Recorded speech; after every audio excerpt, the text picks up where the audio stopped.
Fala Tricolor, Quintela aqui com vocês, está começando o seu Resenha Express com muita informação sobre o Fluminense, né? Vamos falar sobre Renato Gaúcho, já sabemos o tempo de contrato e os valores salariais, né, do técnico do Fluminense. Lescano e Lavega deram entrevista e falaram sobre o posicionamento que gostam de ter em campo. Mais informações também agora sobre Ganso, tudo aqui no seu Resenha Express. Fica aí que está começando.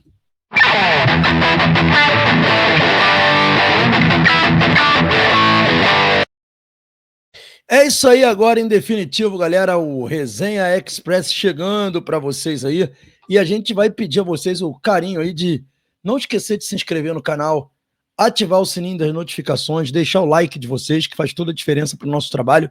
Quando você se inscreve, você deixa o like, você diz que esse conteúdo é legal, você faz esse conteúdo chegar a mais pessoas. Estamos com 23 mil inscritos, quase chegando aos 25 mil. Quando chegarmos lá, vai ter sorteio para todo mundo, hein? Sorteio para inscrito, sorteio para membro, sorteio de camisas oficiais do Fluminense, sorteio de brindes. Cara, vai ser muito legal. Acho que vocês vão se divertir bastante aí. Nossa promessa está de pé. Dando sequência aí, galera, vamos começar a falar de Fluminense aqui, trazer para vocês aqui as principais notícias do Fluminense do dia de hoje, notícias importantes aí sobre o nosso Flusão. E a gente vai falar aqui de Renato Gaúcho, já sabemos aí o tempo de contrato do Renato Gaúcho. Vamos falar também sobre Ganso. Ganso está aí, né? Voltando também ao Fluminense, já está treinando, enfim, tem notícias para vocês aqui. E a gente vai iniciar, né, já de cara aqui, a gente vai iniciar nosso papo falando aqui sobre o Lescano e o Lavega, tá vendo aí? Ó, o Lescano, que inclusive, como vocês podem ver, treinou ontem, essas são imagens do treino de ontem.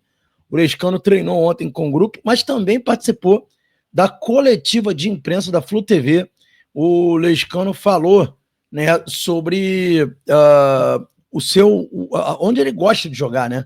Tanto ele quanto o Lavega falaram ontem para a torcida tricolor onde eles gostam de jogar, e aqui eu vou colocar aqui a pergunta feita aos dois e vocês vão ouvir de vocês mesmo aí qual é o posicionamento tanto do Lescano quanto do Lavega. A gente vai também fazer uma tradução aqui para aqueles que não conseguirem entender.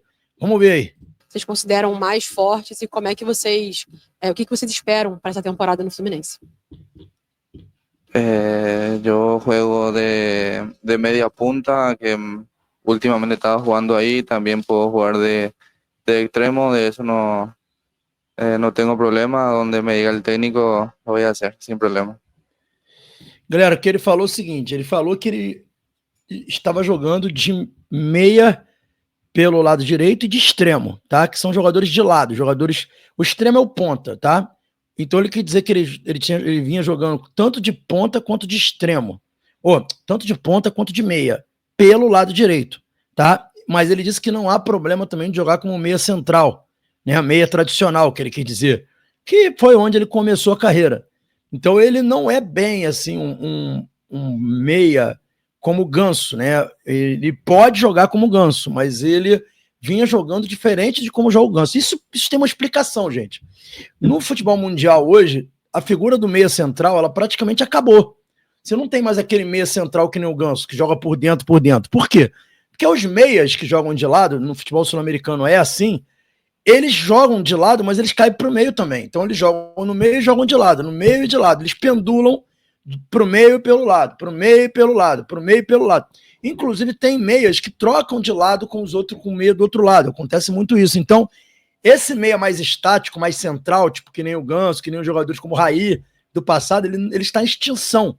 Porque no futebol mundial hoje, você precisa que o meia pendule, tanto pelo lado direito, quanto pelo centro, quanto pelo lado esquerdo. Então, ele quis dizer isso, que ele tem jogado mais como meia de lado, mas isso não quer dizer que ele não caia por dentro, e ele também pode ser esse meia tradicional, como ele falou aqui. Vamos dar agora ver o que o Lavega falou aqui. Bueno, a mí me gusta el sector izquierdo, creo que me desenvuelvo de la mejor manera de ese lado. Bueno, juego rápido, que me gusta ir para adelante y finalizar la jugada. Então ele falou que ele é um jogador que joga um atacante de lado esquerdo. Foi o que ele disse aqui. Ele falou que ele é um atacante de lado esquerdo, Lavega. Deixa eu tirar aqui. Que ele é um atacante de lado esquerdo que gosta de chegar na área e finalizar. É o posicionamento que ele costuma jogar, mas que não teria problema de servir ao treinador em outro lado. Então o Lavega é isso. O Lavega, vamos dizer assim, ele é um atacante pelo lado esquerdo. tá? Ele não é um meia pelo lado esquerdo, que joga mais recuado, nem é um ponta. Ele é um atacante de lado esquerdo. Mas como assim, Quintela? Nós aqui no Brasil, nós estamos muito presos a essa coisa do ponta aberto e ao centroavante. No futebol sul-americano, não é comum isso. Isso é mais uma modelagem tática, mas não é a principal modelagem tática. Como quando a gente fala dos problemas do futebol brasileiro, dos técnicos brasileiros serem fracos, é por causa disso. Porque os caras que vêm lá de fora, jogando como se joga lá fora, com outros treinadores, que por característica, né, tem vários modelos de jogo, o cara chega aqui e ele fica travado num modelo único. Isso é um problema sério que acontece no futebol brasileiro, né? Mas é uma realidade do futebol brasileiro, infelizmente, dos treinadores estarem muito presos a essa coisa de jogarem apenas por um lado do campo e por aí vai. Enfim, é uma realidade do futebol brasileiro que a gente tem aí, mas que a gente precisa melhorar, a gente precisa mudar isso daí. Beleza, galera? Agora uma informação aí sobre o Ganso, tá? Vou colocar na tela uma imagem do treino de ontem, né? O Ganso está voltando, meus amigos. O Ganso está voltando, já está treinando pesado, tá? E já tem, inclusive, previsão de volta do Ganso. Vou dizer uma coisa para vocês. Se não fosse, o Fluminense não tivesse tão conservador na forma como tem lidado com o Ganso já poderia estar em campo já contra o Bragantino nesse fim de semana. Ele já teria condição de estar em campo contra o Bragantino no fim de semana. Ele só não vai estar em campo contra o Bragantino porque o Fluminense ainda está com uma preparação um pouco mais conservadora pelo problema que ele teve, tendo um pouquinho mais de cuidado, um cuidado um pouco excepcional por conta da situação. Mas o Ganso está treinando normal, está fazendo treinamento físico, treinamento tático, treinamento coletivo, está no campo. Então ele já estaria à disposição no fim de semana, mas não vai jogar contra o Bragantino. Mas acredita-se que na quarta rodada ele já vai estar jogando. Talvez até antecipe na terceira rodada.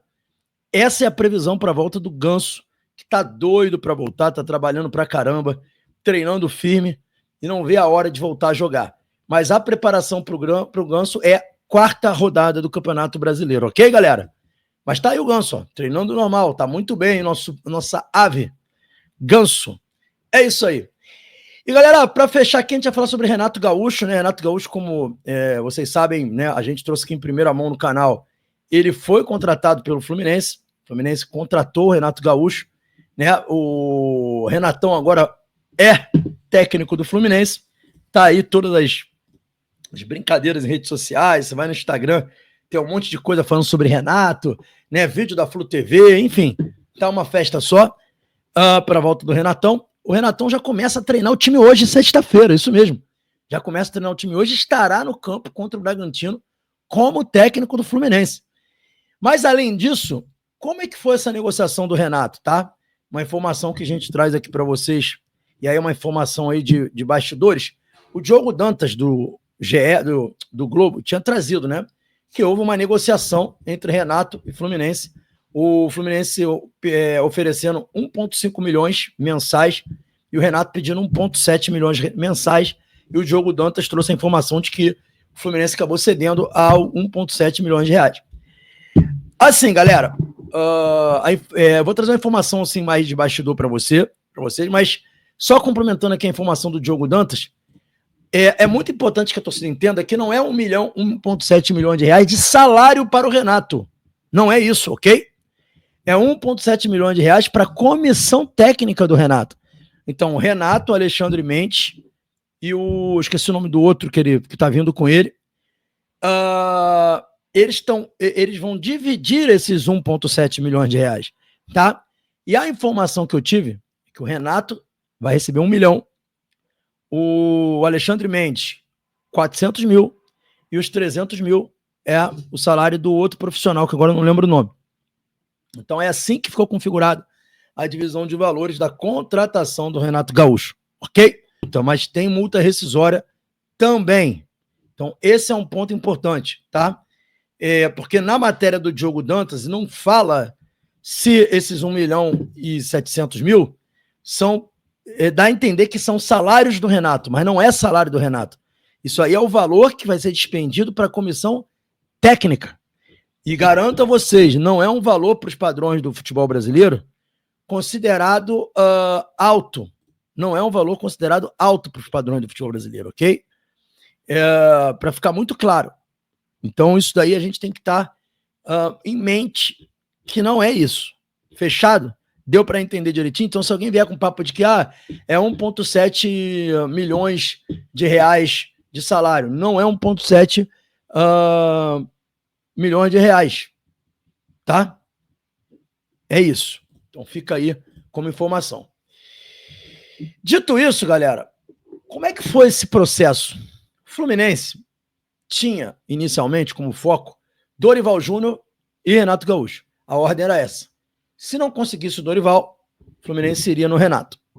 Essa era a ordem. A gente mesmo tinha trazido essa informação aqui, que existia essa hierarquia. O Fluminense fez contato com os representantes do Dorival, diferente do que falaram aí. A informação que eu tive é que fez no domingo pela manhã. E deu ali um prazo até o fim de segunda-feira para obter uma resposta de qual seria o salário que o Dorival queria, os valores.